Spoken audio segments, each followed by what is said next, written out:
क्या आपने कभी सोचा है कि शमशान में रखी कोई चीज अगर आप उठा लो तो वो चीज आपको छोड़कर जाएगी भी या नहीं? क्या होगा अगर एक मामूली सी गलती, एक घूंट शराब आपकी पूरी जिंदगी को किसी और की कहानी बना दे?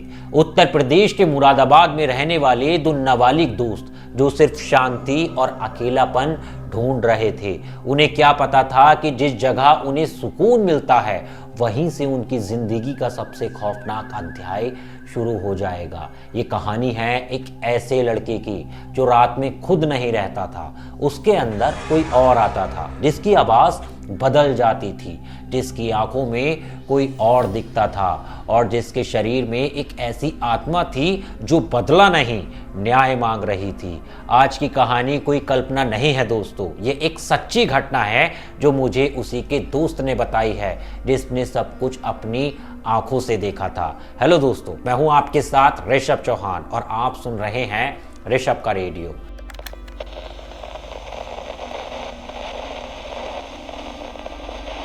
उत्तर प्रदेश के मुरादाबाद जिले के बाहरी इलाके में बसे एक छोटे से मोहल्ले में दो लड़के रहते थे, विनोद और रोहन। दोनों की उम्र करीब 16 से 18 साल के बीच थी। दोनों ही गरीब परिवार से आते थे, जहां जिंदगी रोज की जरूरतों और तंग हालातों के बीच पलती थी। सरकारी स्कूल में पढ़ते पढ़ते दोनों 11वीं कक्षा तक पहुंच चुके थे, लेकिन पढ़ाई से ज्यादा उन्हें आज़ादी पसंद थी। स्कूल की घंटी बजते ही उनका मन खिड़कियों के बाहर उड़ने लगता। अक्सर वो स्कूल से बंक मार लेते और शहर से दूर सुनसान जगहों पर घूमने निकल जाते। दोनों में गहरी दोस्ती थी, ऐसी दोस्ती जिसमें राज भी थे और गलतियां भी।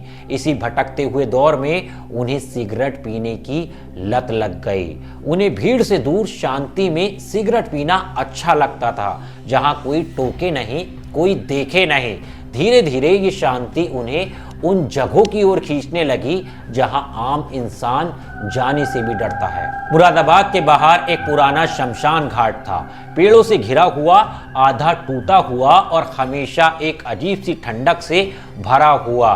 दिन में भी वहां सन्नाटा पसरा रहता था और शाम ढलते ही माहौल और भारी हो जाता था। लेकिन विनोद और रोहन को वही जगह सबसे ज्यादा पसंद आने लगी। वहां घंटों बैठना, सिगरेट पीना, चुपचाप लाशों की जली हुई राख को देखना उन्हें अजीब सा सुकून देता था। वही उनकी मुलाकात अनिल से हुई। अनिल शमशान में चिता जलाने का काम करता था, उम्र में उनसे बड़ा लेकिन जीवन से टूटा हुआ इंसान। धीरे धीरे तीनों में दोस्ती हो गई। अनिल के पास शमशान की अनगिनत डरावनी कहानियां थीं, जिन्हें सुनकर विनोद और रोहन रोमांच से भर जाते थे। कभी कभी तीनों मिलकर शराब भी पी लेते थे, वो शराब जो लोग शमशान में टोना टोटका, तंत्र मंत्र या किसी आत्मा को शांत करने के लिए छोड़ जाते थे। अनिल कहता था ये शराब यूं ही बेकार पड़ी रहती है, कौन पूछता है, और दोनों लड़के हंसते हुए उसे पी जाते थे। साल था 2023, फरवरी का महीना और 10 तारीख। उस रात तीनों ने मिलकर फिर से शमशान में बैठकर शराब पी। शमशान में पड़ी हुई शराब, बिना जाने समझे कि वो किसी काले कर्म का हिस्सा तो नहीं है, लेकिन उन्हें तो बस शराब पीने से मतलब था। उस रात शमशान में अजीब सी हवा चल रही थी, जलती चिता की आग बार बार बुझ रही थी और पास के पीपल के पेड़ से अजीब सी सरसराहट आ रही थी। शराब पीने के बाद विनोद और रोहन घर लौट आए। अनिल वहीं रुक गया, लेकिन उसी रात से सब कुछ बदल गया। विनोद के साथ कुछ गलत होने लगा। शुरू में परिवार ने ध्यान नहीं दिया। विनोद रात में नींद से उठकर अजीब अजीब सी आवाजें निकालता, कभी अचानक चिल्लाने लगता, कभी दीवारों से बातें करता। उसकी आंखें लाल हो जाती और आवाज बदल जाती, जैसे कोई और उसके भीतर से बोल रहा हो। दिन में उसे तेज बुखार रहता, शरीर तपता रहता, लेकिन डॉक्टरों की रिपोर्ट सामान्य आती। परिवार ने एक नहीं कई डॉक्टरों को दिखाया, लेकिन कोई इलाज काम नहीं आया।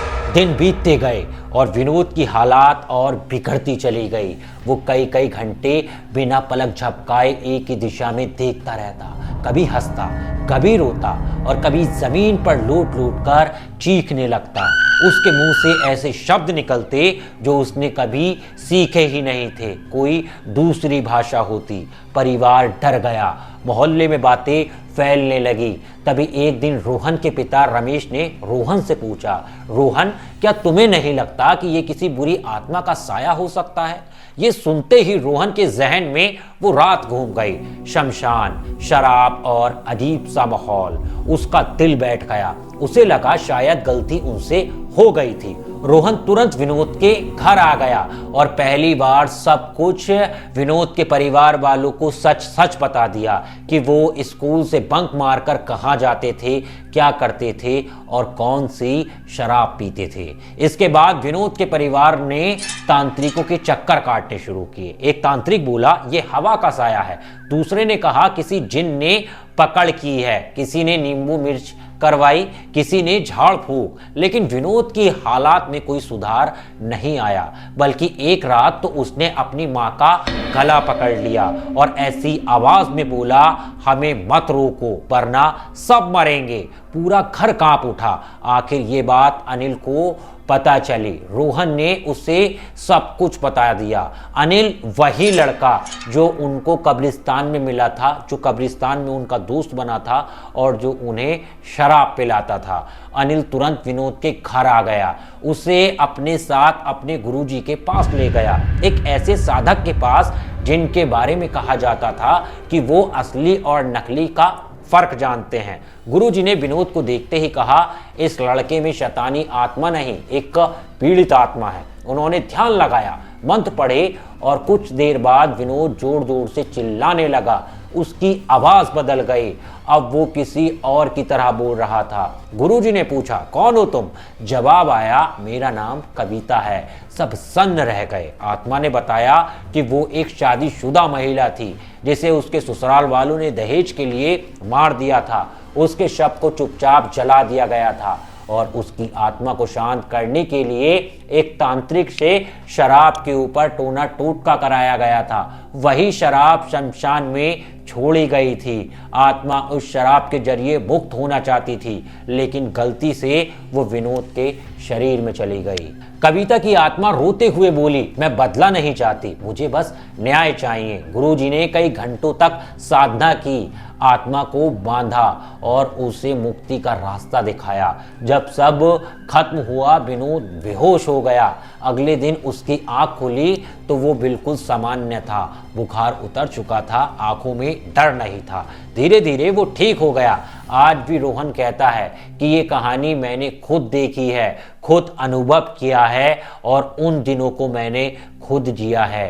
ये सच है और शमशान में रखी कोई भी चीज नहीं उठानी चाहिए। इस घटना के बाद से उन्होंने यही सीखा। ये कहानी रोहन ने मुझे खुद बताई थी और आज भी मुरादाबाद के उस शमशान में अब रोहन और विनोद जाने से भी डरते हैं। यहाँ तक कि उन्होंने शमशान घाट में जाना तक छोड़ दिया है। खैर दोस्तों, आपकी क्या राय है इस कहानी पर? क्या आप वाकई मानते हो कि आत्माएं होती हैं, टोने टोटके होते हैं और किसी व्यक्ति के शरीर में कोई आत्मा प्रवेश कर सकती है? तो एक बार कमेंट करके ज़रूर बताना। और हाँ, किस राज्य से, किस शहर से आप ये स्टोरी सुन रहे थे, उस शहर का नाम भी ज़रूर लिखना, अपना नाम भी ज़रूर लिखना, जिससे अगली वीडियो में आपका नाम ले सकूं। और हाँ दोस्तों, अगर आपके साथ भी कोई ऐसा हॉरर घटना हुई है, कोई आपके साथ ऐसी घटना घटी है जिसमें आपको महसूस हुआ है किसी